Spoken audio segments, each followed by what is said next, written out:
Lalu bagaimana langkah politik pasangan Ganjar Pranowo dan juga Mahfud MD pasca Pilpres 2024? Banyak juga publik yang bertanya, kenapa kemarin waktu penetapan di KPU pasangan ini tidak hadir di lokasi? Kami ajak Anda bergabung langsung bersama dengan Bapak Mahfud MD. Assalamualaikum, selamat sore Prof. Mahfud. Selamat sore Prof. Selamat sore Andrew, Vita. Prof. Mahfud. Apa kabar? Baik Prof. Mahfud. Prof. Mahfud, kami mendengar ini supaya nggak simpang siur juga Prof. Mahfud. Kabarnya Anda kemarin menyesal sekali tidak datang ke KPU untuk menyaksikan penetapan Presiden dan Wakil Presiden terpilih Prabowo Gibran, Prof. Mahfud. Gimana ceritanya Prof? Ya, saya memang mesar dalam arti sampai terjadi spekulasi yang di luar konteks ya. Tapi sebenarnya saya betul-betul tidak mendapat undangan dan tidak tahu sampai setengah jam sebelum acara dimulai. Acaranya jam 10 kan. Saya jam setengah 10 itu sudah siap-siap berangkat ke BRI untuk melakukan beberapa penyelesaian transaksi yang tertunda. Tiba-tiba ada telepon, loh Bapak kok ditunggu ini, mau ke KPU enggak? Ada acara apa? Saya bilang. Itu Pak, penetapan. Apa saya diundang, tapi undangannya ini baru sampai melalui telepon, nah, gitu. Ya sudah, pamitkan aja saya enteng aja, pamitkan saja saya tidak hadir gitu. Kan sudah tidak mungkin ya, biasanya kan ke situ harus mengonfirmasi beberapa jam sebelumnya agar dikondisikan jalannya, kursinya dan sebagainya. Kalau datang saya mengganggu acara nantinya saya bilang. Terus saya tidak datang, tapi kemudian timbul spekulasi seakan-akan semacam sikap politik tertentu yang menunjukkan ekspresi ketidakpuasan atau apapun gitu ya. Sehingga ya saya menyesal saya tidak datang ke situ karena menimbulkan spekulasi.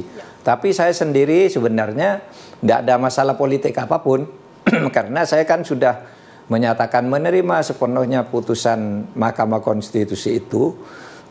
Lepas dari soal puas dan tidak puas. Nah kalau misalnya karena tidak puas lalu menolak kan tidak bisa juga ya. Karena dalil hukum itu setiap putusan hakim yang sudah inkrah itu ya harus dilaksanakan. Kalau dalam agama saya disebut hukmul hakimu yarfa'ul khilaf. Kalau putusan hakim itu menghentikan pertikaian, sudah selesai. Mau diteruskan lagi tambah melebar perselisihannya kalau itu. Kalau putusan hakim yang sudah final masih dilawan. Nah itu kalau jadi saya betul memang ya menyesal tidak bisa hadir. Tetapi menyesalnya juga kenapa undangannya kok tidak bisa sampai seperti sebelum-sebelumnya. Tapi saya maklum ya, vonis MK itu kan tanggal 22. Acara penetapan tanggal 24. Berarti tanggal 22 undangannya baru digarap dan sampainya pasti terlambat gitu. Itu saja soal teknis, tidak ada masalah apa-apa kalau saya.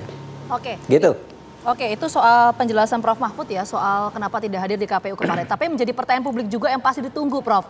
Ini langkah dari Prof. Mahfud pasca KPU menetapkan Prabowo Gibran sebagai Presiden dan juga Wakil Presiden terpilih seperti apa? Sudah ada ajakan atau komunikasi yang dilakukan antara Prof. Mahfud dan juga Prabowo Gibran belum sih Prof?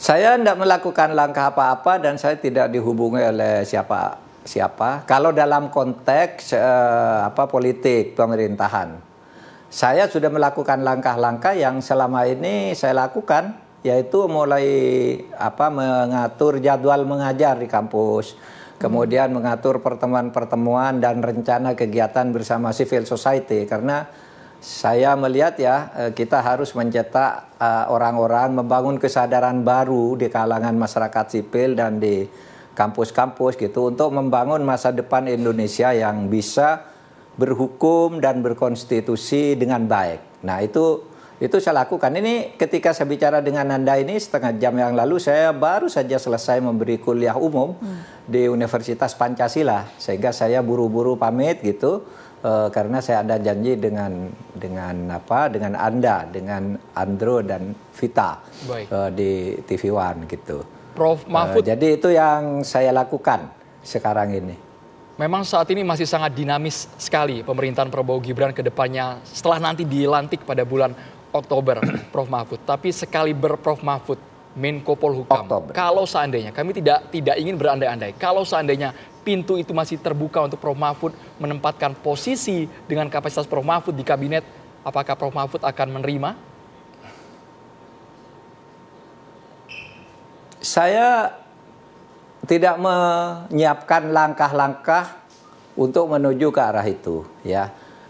Tetapi yang pasti saya tetap akan melakukan upaya-upaya membangun bangsa ini khusus dalam konteks penegakan hukum dan konstitusi, pemberantasan korupsi dan penegakan hak asasi.